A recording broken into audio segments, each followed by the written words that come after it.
a modern city, an American city with streamlined highways and teeming traffic, with tall buildings and busy people. Americans are efficient, strong, yet mental illness will strike 1 in every 20 persons in this town. Because of mental illness, the brains, ability, and energy of 1 American in 20 will be lost. Mental illness will take a toll of talent and beauty. Each year, American strength is being wasted because there's a difference between a man and a machine.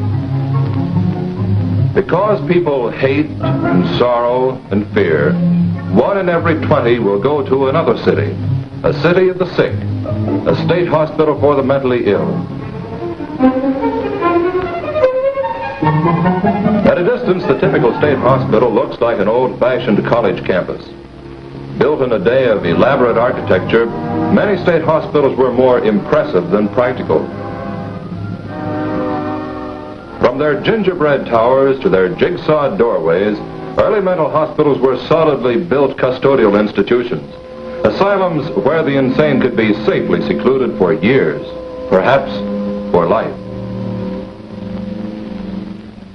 In the past, the mentally ill were herded behind bars, chained and beaten. Insanity was looked upon as a disgraceful, mysterious disease with no hope of cure. Mental institutions were prisons, bedlams where treatment was brutal and hope was lost. Today, the picture is changing.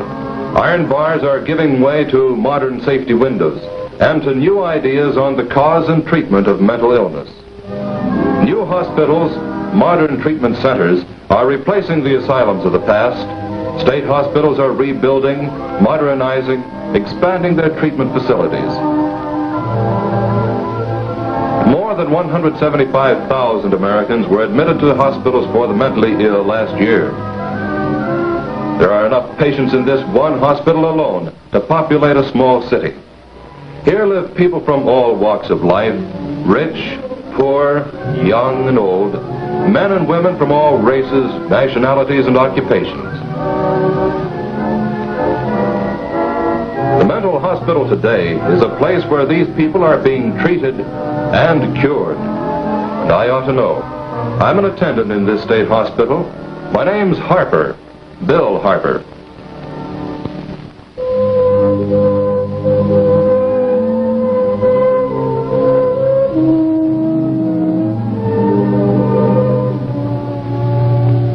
A state hospital is a small city, a city of the sick.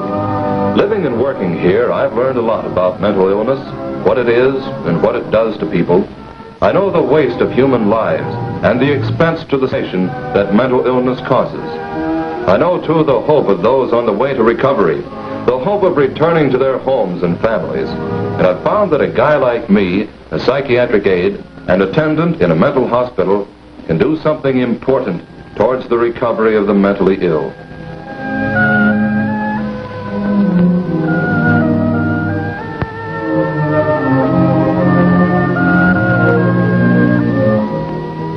These men, like myself, are ward attendants, responsible for feeding, clothing, and caring for 30 to 60 mental patients each day.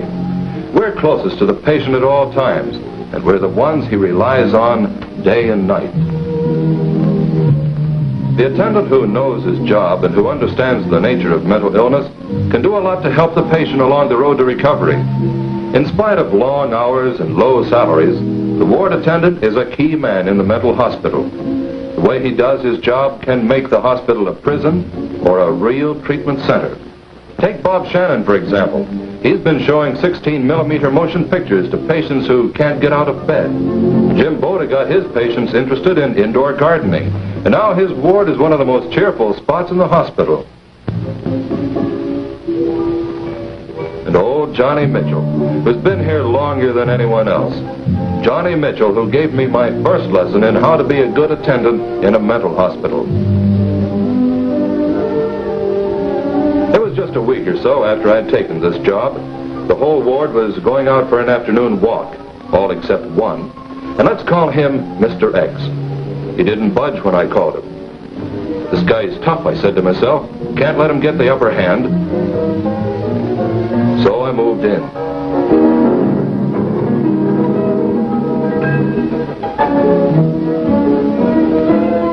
resisted, I got mad and tried to bully him into coming. I didn't know much about mental patients and how they behave, although one careful look at his face would have told me that he was pretty sick, and that the tougher I got, the more difficult he would be to handle.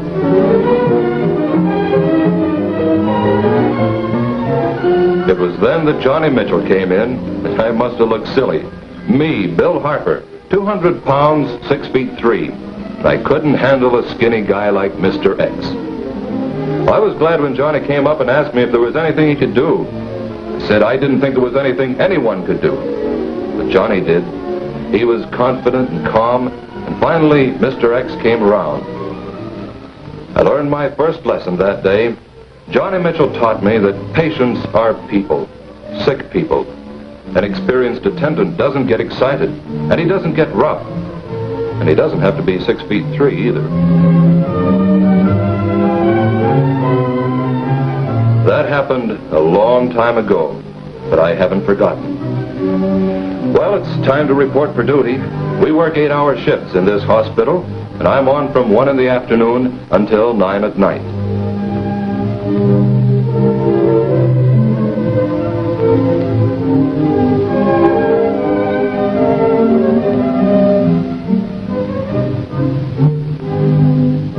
Keys play an important part in the life of an attendant.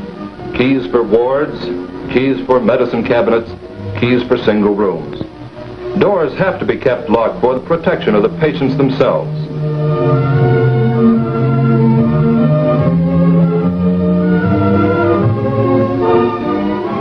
Before Ralph Johnson, who's on the early shift, goes off duty, he gives me a report on what happened on Ward 30 during the morning. The number and condition of the patients must be recorded.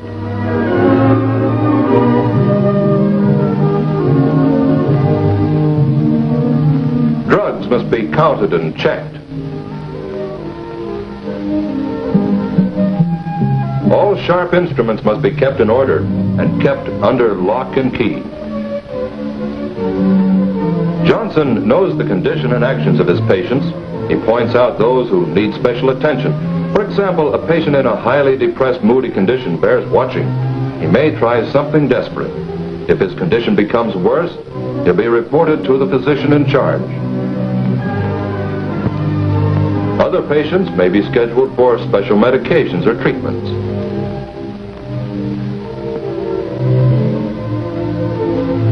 Well, it's all mine now. I'm in charge of 60 mentally ill people, and it's quite a responsibility. Like many wards, this one is overcrowded. Without ventilation, the patients will become sluggish and inactive. People are happier and easier to handle when they're physically comfortable, and that's why fresh air and sunlight are important. Temperature of the ward should be about 68 degrees by night and 70 degrees by day.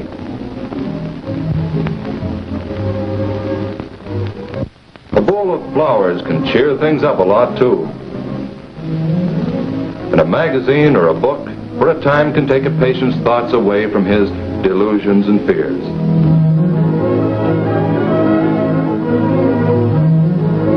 The simple things are most important to a mental patient, like a light for a pipe or cigarette. Patients are people, and don't think that because they're mentally ill, they don't know what's going on. They notice and appreciate the little things you do for them.